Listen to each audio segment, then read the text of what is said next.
First of all, thank you all for being here this evening. My name is Josiah Williams. I am the QLI program manager. So I'm the person who is kind of in charge of running this program, making sure that you have all the materials you need as you're going through and completing this project, communicating with your teachers, communicating with your assistant principals, your schools. And I'm just here as a resource to help you get all the information you may need, all of the support you may need as you're creating quality of life impact projects, right? So this is our first webinar in the webinar series. So this is the official kickoff of the QLI project, program, whatnot. You may have already started, but this is the first webinar. So really thankful for you all who are here. And what we'll go over today, the first thing on the agenda is the attendance prize. So we'll talk about what that means in a minute. Number two is the project at a glance. So we'll look at what is this QLI project? What's it all about? What does it look like for the entire school year, and so on. We'll talk about defining QLI. What does quality of life mean? What does quality of life innovations mean? We'll look at the UN's 2030 goals, some definitions as well, and then we'll finish with tools to help. Such as the student manual and thinking ahead. So I posted it in the chat, the link to the student manual, but I'm going to post it again just in case. This is a Canva virtual link, so you should be able to view and you can scroll as you will, but the student manual is an incredibly excellent resource for you to have and for you to use as you're creating your proposals, as you're thinking about what topic you may want to study. I'd highly recommend reading through the student manual, at least just glancing through it or skimming through the whole manual, because we have $25,000 in scholarships to give away, and the top teams, the top projects really followed the guidelines in this student manual to a T. So make sure that you're familiar with it, that you utilize it throughout the process as well. And then we'll finish with the closeout. There will be an attendance sheet as well. So what are the webinar prizes? At the end of the year, at the last webinar, I'll be, at each webinar actually, I'll be taking attendance to see who's present, who's not present. And at the end of the school year, we will do a webinar raffle. So every time you attend a webinar, so all of you here today, your name will be entered into a virtual hat for a chance to win a $50 gift card. At the end of the year, at the award ceremony, the two student winners who maybe attended the most webinars, so on, will be awarded at our award ceremony. So we'll bring you on stage, you'll get your gift card, you'll get a certificate of recognition as well. So every time you attend a webinar, your name gets entered into the hat again. So if you attend all, I think I have 14 or 15 planned, your name will be entered 15 times, right? It's pretty good odds versus someone who just attends the first webinar and then never again. If you miss, the only caveat is you have to be at the webinar in person. So if you miss it and try to make it up, it won't count for the end prize. Okay. All right, so going into number two, the project at a glance. What is this project overall? What does it look like? What's the purpose? Blah, blah, blah. So QLI is all about making a positive impact in your community. You have to identify a quality of life issue and you have to work to make that better, right? So we try to emphasize networking, working with organizations, working with government agencies, working with nonprofits, any kind of partnership, collaboration that you can think of that you can use to your advantage will benefit your project, benefit your impact, and help you come up with a successful project. And then the third thing I put is defining your future. So this project as a whole is really your chance to sit down and think about, what does it mean to have a quality of life? What does it mean to have a positive quality of life? And is my life that of quality? Living in the city and my community, do I have a a good quality of life. So this offers you a chance to think about what that means. And then with your project, the ability to actually define how you want your future to look, to define how you want what you want your impact to be, right? So QLI gives you all the tools that you need in order to make that change, in order to make that positive impact. And now we're going to go through some of the project requirements and kind of breaking it down in terms of a timeline, right? So we're going to start here at the top. Currently, it's October. So the first piece of the puzzle is it probably takes the most amount of time. But just like when you're building a house, you have to lay a really strong foundation. And I've never built a house in my life, but I keep seeing these TikToks of people building houses, and they all say the same thing. You have to lay the foundation.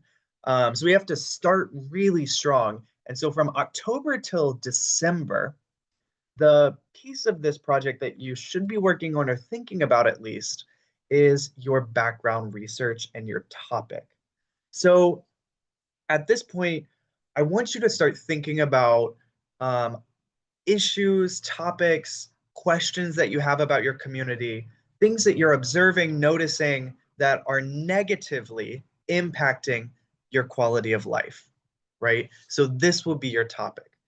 And then once you have identified that, your next step is to go online, go into a book, go into a library, if you still go to those, and figure out some more context about this issue. So, for example, if I'm doing a project, let's say my project is on um, uh, health, the healthcare treatment of neurodiverse individuals, right? That's a very specific topic, almost specific. Let me say, um, just healthcare treatment in the ER of of neurodiverse individuals. Okay, so it's a very specific topic. Maybe I had a personal experience that was really negative, and so I want to see how the community feels. Maybe my family member had a really negative experience and they're neurodiverse, and I want to learn more and better that, right? So in this time, October through December, I should be thinking about sources, thinking about background research, right? So going online, looking up the neurodiverse experience in an ER, or history of neurodiversity, or the history of the ER and treating different groups of patients, right? Just start Googling and seeing what else you can learn about your topic, about your issue. Another example, what if my quality of life issue is subway surfing? That was one last year that did really well. My next step after choosing that topic would be to, again, go to Google, just search history of subway surfing. Maybe, when was the first time that somebody surfed on a subway? When was the first time somebody was arrested for surfing on a subway? How many people have passed away over the years? So just think about the history of your issue that you've identified and trying to get more context during this time frame. And you should be identifying you I would highly recommend for organization purposes when you're doing this research, you're Googling and whatnot, you keep a document online or on paper, whatever you prefer, of all the links that you're visiting. These are your sources, these are your citations. All right, you may already know this, but to be organized and for this project, because it is a large project, you need to keep all of those websites, all of those sources in one central location so you don't lose them. Okay. That's really, really important for organizational purposes. Now, once we've done that, another thing you could also think about is identifying experts to interview. This goes back to the networking to make a bigger impact. Who can you reach out to learn more? So if my topic was subway surfing, I'm going to reach out to the MTA. They will probably know a lot about it. Um, you could also reach out to, I don't know, a professor about who talks about subways. Not You could also reach out to the museum, the subway museum or the transit museum. So think about individuals and people that you could reach out to learn more and to get an interview with, maybe. And then in mid-December to January, once we have our background research, all of our sources, you should draft that section. You should have it, start writing it down, and think about developing your research plan. So the next phase of your project will be to develop a research plan. And this answers the question, what else do I want to know? Or what more do I want to know about the issue today, right? So you need to think about how you want to study your topic. That's really important for, am I going to do a survey? Am I going to do an interview? Am I going to do a pre-test, post-test? So think about how you would like to learn more. And then what more do you want to know to make changes? Because remember, the end goal of this project is for you to make a difference. So your research phase is really asking the question of what more do I need to know to make an impact, to come up with solutions for change, right? And that's through January. Now, January to February, we are actually conducting the research, right? So we have our background, we have our topic, we have our research plan, we know what we want to do, and now we put that into practice. We send a survey out to all of our friends at school. We interview these experts, or you do a pre-test and a post-test, or you assess environments in different locations around the city. Whatever it is, it'll be your research will be very specific to your project. Okay. And this is getting far. This is getting into 2026, y'all. So this don't worry too much about this. We will talk more about it in a future webinar. But after you do your research, your next step is to analyze that data, look at that data, and develop recommendations or develop solutions to this problem, right? So March, you're thinking about these recommendations, these solutions, and you're testing them, okay? So if it's subway surfing, and I think an ad campaign would be really beneficial. I'm going to create an ad and I'm going to send it out. And I need to figure out how to measure if that ad is being seen, if it's being interacted with, right? So maybe I have data on from TikTok from my ads. Um, and then April is when you finish your whole draft. You put all the pieces together. You talk about what you did, and you submit that to the competition. Okay. And our due date this year is April 17, Friday, April 17. Okay. But you'll worry about these last three boxes closer to the date. Start with these first two, thinking about your topic and conducting background research. All right, so the next piece that I want to talk about, QLI at a glance, what does this project look like and entail, is the final product that you have to submit is a 10 to 17 page research proposal. And this you'll be drafting the entire year. So it's not, you don't have to sit down and do it all at once. Absolutely not. Break it down into pieces, break it down into steps. And here are I'm not going to spend too much time, but these are just the general requirements to give you a sense of what this looks like. So you have to have a title page, come up with a cool title, a table of contents. So that's your agenda. I'm going to talk about this, and this. You have to have a summary. This is about a paragraph, maybe two paragraphs. You have to do background research, which we talked about. That's at least 3 pages. And all of this is double space. Okay, just want to make that note. So double space, it's like 5 pages, single space in reality. Your background research section is 3 pages. Your research and analysis section is 3 pages. That's where you talk about what you did and what data you got. The recommendations that you come up with is just 1 page minimum. The implementation, this is where you talk about exactly how you put your recommendations into practice. So maybe you're, like I said, the recommendation, for example, was an ad campaign. And you say, I recommend an ad campaign, this, and this. In your implementation section, you'll say, I recommended an ad campaign and I did videos on TikTok. I recorded 1-minute videos of myself talking about subway surfing. Okay, so you get into the specifics. And then financial implications is the next section. And we know that in the world, nothing is free, unfortunately. Money doesn't grow on trees. Although there may be a tree in Brooklyn that has money growing on it. Someone told me. Um, but so this section is when you talk about how much everything costs. What is the cost for your ad campaign? If it's a TikTok ad campaign, maybe it's zero. Or maybe you hire a famous person to star in your ad campaign. And so the cost is to hire that person. And then lastly, you have a conclusion section. This is just a couple paragraphs where you summarize everything you did, you summarize what you learned, and you just talked about how you grew from this experience. And there are very specific questions that you have for each of the sections to answer. And if you go through the student manual, you'll see the specific questions. I believe it starts on page, I think 8 through 12. It may be page 10. But there are very specific guidelines. But this is how it's broken down as a whole. Okay, so now we're going to go into defining quality of life. What does it mean? Well, I guess before we move on, I'll ask, are there any questions? Any questions whatsoever? You can throw them in the chat. You can come off mute.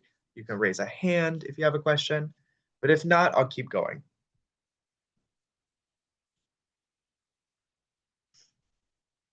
Okay. So, ooh, got a chat. Can you submit to multiple competitions? Um, Yes. So with this proposal, you can submit it to the QLI competition. If there is another competition, you can submit that research elsewhere. I'm sure that other competitions will have different requirements. So you may just want to be careful about that, but you can use the same research elsewhere. Um, Good question. Okay. So what is quality of life? Defining QLI. So the NIH defines quality of life as quality of life, QOL, is a concept that aims to capture the well-being of a population or individual regarding both positive and negative elements within the entirety of their existence at a specific point in time. That's a lot of words. For example, common facets of QLI, it continues, include personal health, physical, mental, spiritual, relationships, education status, work environment, social status, wealth, a sense of security and safety, freedom, autonomy and decision making, social belonging, and physical surroundings. So there are a lot of pieces that you can lump into QLI or QOL, quality of life. A lot of things that you can talk about. Um, and I just want to say your project does not have to encompass all of these pieces of Q quality of life. What your project should do is to identify one of those. And the biggest thing in your background research is making the case that your topic is a quality of life issue. So connecting, using the background research, using the historical context. How is subway surfing a quality of life issue? How is the experience of neurodiverse patients in an emergency room a quality of life issue, right? So this is where you can draw from this definition, you can draw from the history to make that case. But quality of life is pretty all encompassing. And if we break it down, I think the first phrase, quality of life, is a concept that aims to capture the well-being of a population or individual, right? The quality of life is our metric. It measures your well-being or your community's well-being. And that can depend on a lot of things like your personal health. Do you think you have a positive uh, quality of life if maybe you're in a full body cast? You may have a positive quality of life in certain aspects, but not in others, right? Um, what about if you're constantly afraid of uh, afraid of my brain doesn't work. May, maybe you are constantly afraid of being fired or let go from your job. There's been a lot of firings lately in government and nonprofit work. Maybe that's a big weighing on you. You have a lot of anxiety around that. Do you think you have a positive quality of life compared to someone that has job security? Probably not. So quality of life, QOL, is a metric that we use to assess the well-being of somebody. It's a measurement. And what that depends on will be up to you to tell me in your proposals. It's really interesting. I was watching the New York City mayoral debate the other day, and one of the questions specifically they asked was, how will you improve the quality of life of New York City residents? I think quality of life is such a big conversation in New York City because there are so many communities, so many people. So how do we truly assess quality of life with so many varied perspectives? Um, and all the candidates talked about different things. I think Cuomo was talking about something, Sliwa was talking about safety, Mamdani was talking about cost of living, housing, and all of that. So it's one place where you can go to think about quality of life specifically in our community is the New York City website, or in listening to these debates, listening to these politicians speak about quality of life. And I wanted to pull this. I got from the New York City website. Um, it said New York City has the infrastructure and public resources to provide a high quality of life for its residents, especially when compared to other global cities. I'm going to read it again. New York City has the infrastructure and public resources to provide a high quality of life for its residents, especially when compared to other global cities. And I want you to think about this statement because this is on the New York City website. So they are pretty proud of being able to provide a high quality of life for New York City residents.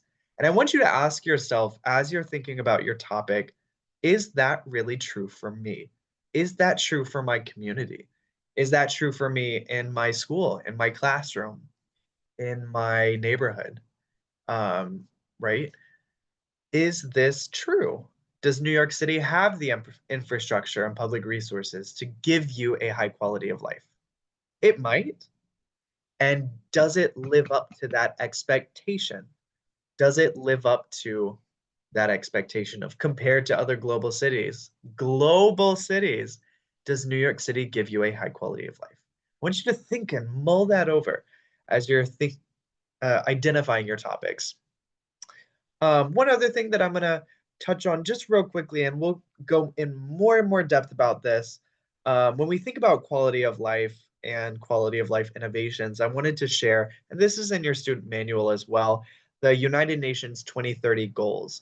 So these are 15 areas where the United Nations identified that we need to put more work into to improve the quality of life of global citizens, right?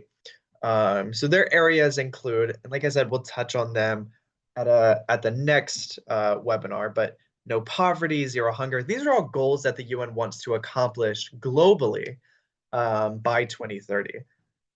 I really hope that this happens, but I stay a natural skeptic. No poverty, zero hunger, good health, well-being, quality education, gender equality, clean water and sanitation, affordable and clean energy, decent work, economic growth, industry, and infrastructure, reduced inequalities, sustainable cities, responsible consumption and production. Sorry, it's 17 goals.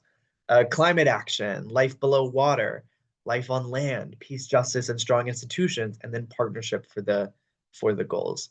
So they are looking at all of these different areas and trying to better them in 2030. So if you're thinking about and maybe struggling with exactly a topic to identify or to explore in our city, you could go here and look at what are the United Nations goals, and is that really being accomplished? The United States is a powerful nation in the world, but are these goals really being accomplished in our city, in our community? Um, that's one avenue you could take. Okay, so before we go into tools, and we are almost at the end of the webinar, are there any questions whatsoever? Again, you can come off mute if you have a question, or you can throw it in the chat. And I will say, once we do get to the end, don't just hop on off. I have a link to send in the chat for attendance. You want to make sure that your attendance gets counted because of the prize at the end of the year, $50 gift card. Okay, but seeing none, so there are two tools that I just wanted to mention for you to utilize throughout this process and this year. The first one, I sent the link in the chat earlier. This is your student manual. This is so helpful. This manual provides a step-by-step guide to the creation of your project, right? So it breaks it down into very particular detail, a lot of detail. Specifically for each of the sections you have to write, it breaks it down into like 3 questions that you have to answer to get credit, to get points, right?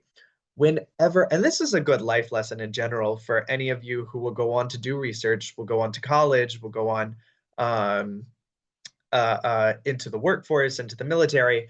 If you don't follow guidelines, especially when submitting to research conferences, if you don't follow very specific guidelines or answer the questions, then they won't even accept your work. You have to follow the guidelines.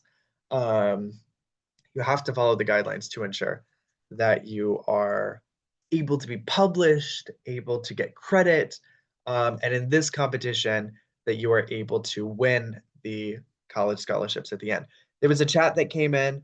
Do we have to find a problem for our project in the US or globally? This is a great question. And I apologize if I created some confusion. Your problem will be an issue rooted in our community. Okay. It will be a particular issue affecting you, affecting your community, maybe a friend, a family member.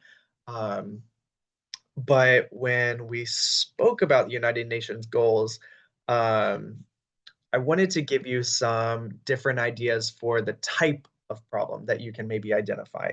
So maybe, and these are global, but your problem doesn't necessarily have to be global. Maybe you can say, I want to assess quality education in Queens, in Bayside, Queens specifically. It's very good quality. Bayside is a lovely high school. Or maybe you want to say, I wanted to assess um, hunger and poverty in Bay Ridge. Um, so you can use these goals as a tool to help you think about an issue affecting your direct community. I hope that answers the question. And then the last thing I want to leave you with is this phrase, begin with the end in mind. There was another question. It could be anywhere throughout New York City, though, right? Yes, it can be anywhere throughout New York City. Um, so you could do in those previous examples, I said Bayside and Bay Ridge, you could do that, or you can do the entire borough. There was a project last year that looked at water quality throughout New York City, and they tested sites in Staten Island, Brooklyn, and Manhattan. So it can be citywide, it can be borough-wide, or it can be as specific as your block, right? So it was a project about 5 years ago that was focused in just in his neighborhood, and he looked at the sidewalk quality in his neighborhood. Um, so it can be the scope is what we're talking about, where how large your project is. Depends on the topic that you choose. So water quality, this team wanted to assess all across the city. So their scope was the entire city. The other student who looked at sidewalk quality was just his neighborhood. So his scope was just his neighborhood. I do want to mention that these two projects, one was not better than the other because one was larger and one was more focused. Um, the scope of your project, if you're looking at one borough, two boroughs, does not change or will not affect the judging criteria of the quality of your project, right? And when we think about quality, make sure you're going very precisely in the student manual. These are good questions, good questions. Begin with the end in mind. The only thing that I wanted to say with this is your topic, your problem has to be researchable, right? So once you identify the issue, you then have to conduct research on that issue. Okay. So you want to, when you're thinking and coming up with a topic, with an issue, make sure that it's something that you can study, that you can do a survey about, that you can do testing about, that you can do experiments on, right? We, you want to make sure that your um, uh, topic or issue is something that you can actually work to better, that you can do research on. You don't want to do something that's totally unresearchable. And that is everything for the webinar. Like I said, I'm going to send a link in the chat. Um, ah,